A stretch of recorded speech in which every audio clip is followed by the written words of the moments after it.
அதே மாதிரி இவருக்கு வந்து 11ஆம் மாதம் 13ஆம் தேதிக்கு அப்புறம் ராகு கேது பேச்சுக்கு அப்புறம் இன்னும் டயம் நல்லா இருக்குது. அந்த ராகு ஜென்மத்தொட்டு விலகிடுறாரு. 12ல் ராகு 6ல் கேது வந்துடும். குரு பவனை பொறுத்த வரைக்கும் அந்த சமயத்தில் அதிசாரம் பெற்று 7ஆம் இடத்துக்கு வர்றாரு. இப்போ 6ல் இருக்கார். அது மட்டும் இல்லாமல் அடுத்த வருஷம் குரு பயிற்சி அவருக்கு 7ஆம் இடத்துக்கு வருது.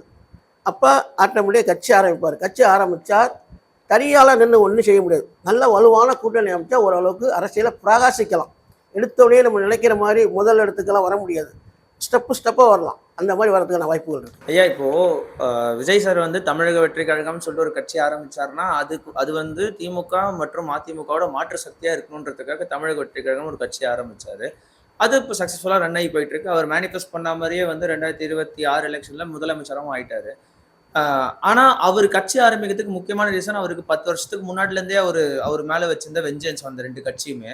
இப்போ தனுஷ் அவர்கள் கட்சி ஆரம்பிக்கணும்னு நினைக்கிறது வந்து யார் மேல இருக்க கோவத்தினால கட்சி ஆரம்பிக்கிறாரு? யாரோட மாற்று சக்தியா வர்றதுக்காக இவர் முயற்சி பண்றாரு? நல்ல செய்தி தான். இது மிக முக்கியமான செய்தி. விஜயை பொறுத்த வரைக்கும் 20 ஆண்டுகள் முன்னாடியே அரசியலை கொஞ்சம் கொஞ்சமாக அரசியலை ஆரம்பித்து மன்றம் ஆரம்பித்து சமூக சேவை ஆரம்பித்து பண்ணிகிட்டு இருக்காப்புல. இன்னைக்கு வந்து எல்லாரும் நினைச்சிட்டு இருக்காங்க திமுக அதிமுக எதிர்த்து விஜய் வந்துட்டாருன்னு. விஜய் வந்ததுக்கு காரணமே யாருன்னு கேட்டிங்கன்னா 2 பேர். ஒன்று எடப்பாடி பழனிசாமி, 2வது மிக மிக முக்கியம் அண்ணாமலை ஐபிஎஸ் சார்.